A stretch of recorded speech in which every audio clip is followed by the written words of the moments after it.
Master 2025. Here we go to the land of down.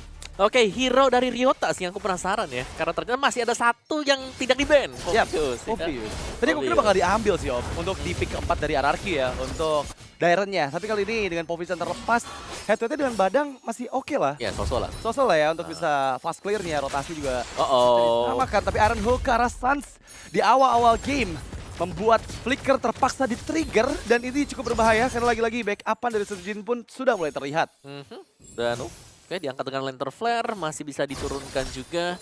Dan sekilas dari emblemnya, Killing Spree ini untuk si Kairi ya. Dan lihat, begitu besarnya damage yang bisa dihasilkan dari Suyo di level 3. Ya, itu yang jadi problem besar untuk Ararki Hoshi, terutama untuk di early-nya. Karena dengan dia jauh head, rotasi dari Kairi ini akan sangat-sangat dipermudah sekali. Dan itu harus diantisipasi dari pergerakan Idok yang mau nggak mau nih harus bisa memantau laning phase untuk Sujin di area jungle-nya. Oke, masih saling berimbang seharusnya untuk kedua jungler ya. Baik untuk Sujin yang bisa farming, dari Kairi juga yang masih bisa mendeliver damage tadi untuk di early game. Ini tergantung bagaimana positioning dari Keyboy. Karena kita tahu bagaimana dia harus melakukan setup dan hero setup itu paling benci ketemu dengan Franco. Iya, hero setup paling benci ketemu dengan Franco dan itu yang terjadi sekarang ya. Ya, sekarang kalau dia sampai sembunyi di rumput terus tiba-tiba ada Iron Hook yang datang ya. Blind Iron Hook dan kena, itu situasinya akan langsung berubah 100%. Ya, itu yang harus diantisipasi oleh Onyx dan Ararki Hoshi. Mereka sudah mulai setup di area turtle yang pertama. Lagi-lagi kalau kita ngebahas untuk objective fight, pastinya Suyo akan jauh lebih diuntungkan dibandingkan dengan Hayabusa di sini. Tapi masalahnya mereka membawa mid lane yang nggak cukup kuat nih untuk bisa setup di turtle pertama ini Om. Iya, ini setup turtle yang akan cukup impactful ya untuk siapapun juga terutama. Tapi setuju kalau kita lihat level 5 berhadapan dengan Kairi yang sebentar lagi juga akan level 5. Jadi harusnya sama-sama kuat nanti di turtle. Tinggal jalur rotasi dan Darren kelihatannya lebih tertekan nih kalau kita bicara soal EXP. Tapi ya Ryota kehilangan beberapa bar HP-nya. Rins menghindar dengan Crimson Beacon. Darren pun masuk. Tapi Shadow Kill dikeluarkan. First blood karena Kairi. Dan retribusi on point dari Sujin. Mendapatkan banyak sekali keuntungan. Glorian pun membuat double untuk Dairen, keuntungan berlipat Ararki Hoshi. Wow, mistakes terjadi tadi untuk Onyx di mana mereka ya start turtle-nya tapi agak sedikit ragu juga untuk mempercepat turtle tersebut dan tiba-tiba dari bagian belakang juga ada Sujin yang sudah melangkah dengan quad shadow-nya. Dan itu yang tadi aku mention karena Suns di sini belum terlalu powerful juga. Oh, ada Iron Hook yang connect memang, tapi Kairi terlalu dalam. Quad Shadow memang berhasil di-trigger dan membuat Kairi pun hilang. Pertukaran Idok dan juga Kairi menjadi hal yang sangat merugikan untuk Onyx. Dan dari Onyx-nya mereka butuh waktu ya untuk beberapa hero mereka. Cecilian harus bisa farming juga. Jadi stack yang cukup banyak. Untuk Kairinya juga pun demikian. Jadi item attack speed-nya 1 lah mungkin untuk item attack speed-nya baru bisa join bot fight. Jadi kita belum melihat adanya aksi yang terlalu banyak yang bisa diberikan dari Xavero. Dan tadi Suns, mungkin di hari-hari yang kemarin, dia itu bisa nge-backupin karena lagi menang. Nah, kayak gitu tuh.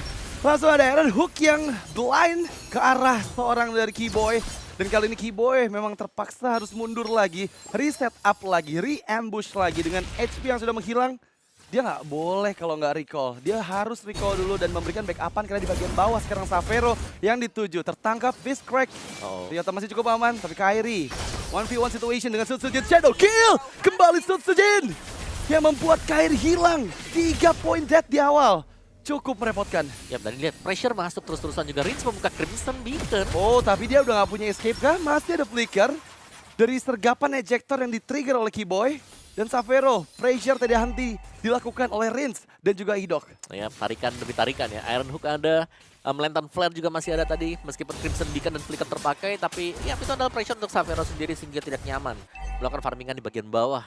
Turtle akan segera spawn juga, tapi dengan solo kill yang sempat didapatkan tadi oleh Sujin akan membuat dia sangat fat. Ini terutama untuk di early game. Hayabusa 2 point kill, 3 assist. Wow. Ini akan cukup bisa langsung men-trigger turtle-nya, ditahan saja dengan Hayabusa. Ya, ini 100% kill participation dari Sujin sejauh ini ya. Dari total 5 poin kill dan turtle yang kedua setup lebih matang dilakukan oleh Ararki Hoshi dan Retribution jauh lebih on point. Sujin kembali memulai peperangan dan Quad Shadow yang inisiasikan ke arah Keyboy. Tapi kali ini tertangkap kembali Infernal Pursuit di trigger dan yap itu dia Ryota, korban jiwa dari Onyx yang kembali didapatkan oleh Ararki. Yap, dan bahkan Toei sudah memiliki sebuah Stallium Sight yang pertanda ya akan jauh lebih cepat juga untuk bisa nge-deliver damage. Wah, ini non-stop aggressive play dari seorang Sujin yang memang sekarang membuat Suns kehilangan kembali flickernya. Dan mereka mendapatkan mid turret dengan secara cuma-cuma tanpa ada trade sama sekali. Ini cukup one-sided di menit kelima loh. Ya, cukup objektif ya permainan dari Arke Hoshi. Kairi bahkan sempat untuk diganggu. Tapi masih punya retribution ya. Tapi Xavero. Oh no, say goodbye to Xavero. Dan Xavero nggak bisa kemana lagi. Purify memang masih available tapi nggak perlu di-trigger karena dia nggak bisa selamat dari 5 player RRQ. Oke, 5-man show tadi dari Arke Hoshi. Benar-benar fokus untuk mendapatkan Xavero juga di bagian bottom. Membuat ruang gerak lebih bagi Toei sekarang untuk bisa farming. Untuk bisa mendapatkan objektif turret. Dan di bagian top akhirnya ada dorongan ya. Ada dorongan lane yang memang bisa dipanjangkan tadi oleh Kairi. Tapi hanya sebatas di sana. Dia akan terhenti juga. Wah, ini sebenarnya udah mulai 3 lane yang dipegang oleh RRQ ya. Karena lagi-lagi mereka berhasil menguasai semua situasi di early game tadi dan membuat power dari Jauhead dan juga Suyo ini nggak bisa dimaksimalkan oleh Onyx. Dan kali ini Kairi pun tertangkap. Meskipun ada pemulihan yang dikeluarkan dan targeting karena Keyboy membuat Keyboy tereksekusi. Sujin masuk dan double kill didapatkan. Kali ini mencari karena triple kill. Terkena efek stun dari Blade Surge tapi Sujin still survive. Bahkan korban jiwa ketiga Ryota pun down. RRQ benar-benar mengganas di menit ke-6 ini. Ya, di menit ke-6 bahkan ya, untuk shield base turretnya sudah pecah oleh Onyx. Mid, area mid yang dikuasai oleh RRQ Hoshi. Ini belum turtle yang keluar juga. Mereka akan bisa kembali melanjutkan team fight-nya. Mereka bisa memaksakan team fight-nya. Karena atribut menang, level menang, item menang juga. Dan tidak akan ada ruang yang terlalu banyak bagi Onyx sekarang untuk bisa keluar. Karena RRQ Hoshi dari tadi mereka mainnya 5-man show. Iya. Mereka jalan, mereka berlima. Sangat jarang kita lihat mereka terpisah. Dan ini benar-benar gila banget sih RRQ.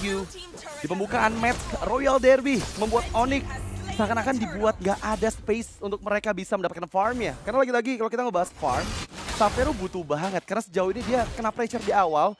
Satu point death yang sangat berarti ngebuat dia semakin tenggelam lagi. Dan perbedaan 1.200 gold kali ini Om. Ya, ini banyak gold yang jauh ya. Semua bahkan ya. Yap. Semua dipegang oleh RRQ. Dan bahkan ini 4 digit loh untuk goldnya. Oh no. Termasuk roamer bahkan, termasuk roamer. Winter Crown first fleeting time kan nanti untuk second item buat Idok. Karena ketika semua dipegang seperti ini ya jelasnya Onyx sedang tidak baik-baik saja ya. Kayak apapun yang bakal dilakukan dengan Onyx pastinya akan tampak salah juga. Karena mereka sedang kalah level, mereka sedang kalah item. Dan mereka belum bisa keluar dari area mereka. Ingat nih, mereka memang punya Karim, mereka punya Sicilian. Tapi dua hero ini cukup butuh waktu untuk jadi. Iya, masalahnya benar-benar gak bisa dapetin space karena lagi-lagi Idok selalu menghantui dengan Iron Hook-nya. Itu yang membatasi banget pergerakan dari Xavero serta Sans. Yang sejauh ini mereka tertekan, kemungkinan bisa lebih dari satu holy defense base dari Onyx itu menghilang loh. Karena di atas pun udah mulai terekspos nih ya. Dan itu akan sangat berpengaruh nanti di Lord pertama yang akan muncul di 50 detik lagi. Oke, ini menunggu ya untuk jadi. Oh, Keyboy. Hampir aja. Tapi itu benar-benar movement yang sangat baik dari Keyboy dan sekarang eject terkena Sun Sujin. Sun Sujin ditangkap, tershutdown. Oh my god.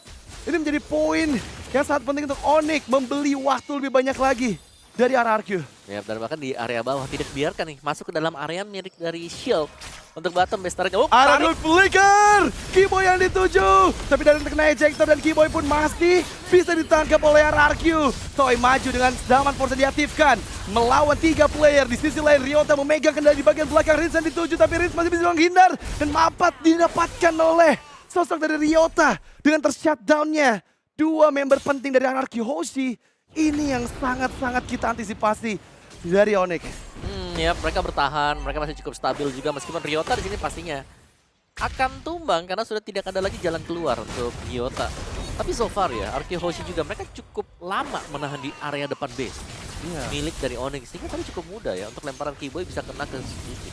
Sebenarnya tadi ada beberapa miss juga ya ketika Quad Shadow yang dia keluarkan tepat berada di depan dari Keyboy. Dan itu yang ngebuat momen dipegang oleh Onyx untuk beberapa saat. Meskipun gap masih terlihat sangat jauh di angka hampir ke arah 7.000 gold. Dan ini masih winning conditions untuk RRQ sih. Kalau misalnya mereka bisa memaksimalkan di Lord pertama dan Lord kedua ya. Tapi lagi-lagi Lord ketiga itu udah mulai power pick dari Sans dan Xavero akan bisa meledak. Ya, tapi tumbangnya Sujin tadi sih yang membuatkan ada bounty yang pecah lah. Iya. Ada bounty pecah yang bisa dipegang dengan Onyx juga. So let's see sekarang dengan bantuan Lord yang pertama, Super Minion akan jauh lebih dimaksimalkan terutama untuk area mid. Karena tadi untuk midnya, untuk shield turretnya sudah pecah. Jadi cukup menguntungkan bagi RRQ Hoshi kalau mereka mau mencoba untuk mengawal Lord ini di area mid. Atau mereka bisa coba untuk paksa juga di bagian bawahnya. 3 lane push Meskipun ya Trillion Push ini tidak akan jauh lebih efisien sebenarnya. Iya, tapi menurut aku ini kamera kita harus ke arah Idok sih, karena Idok yang bisa jadi game changer untuk RRQ Hoshi di momen seperti ini. Dan ejector ternyata dikeluarkan, belum berhasil menyelamatkan nyawa dari Suns. Quad Shadow juga Shadow Kill yang begitu on point dari Sutsujen membuat high ground defense dari Onyx benar-benar ditekan habis-habisan. Sudah mulai masuk Lord ke dalam area base. No more holy defense untuk base turret top lane dan juga bottom lane. Idok masih mencari celahnya. Flicker available untuk Idok sehingga siapapun yang dikenakan Iron Hook itu bisa langsung di-convert dengan Bloody Hand. Dan juga Quad Shadow yang di-comment oleh Sutsujen mendapatkan 2 untuk Toy. Dan kali ini hanya menyisakan carry seorang diri tapi ter-wipe out. Onyx hancur di tangan RRQ Hoshi. Wow, RRQ Hoshi lagi dan lagi mereka menciptakan sebuah gameplay yang cukup cepat dan ini yang bisa kita bilang dari kemarin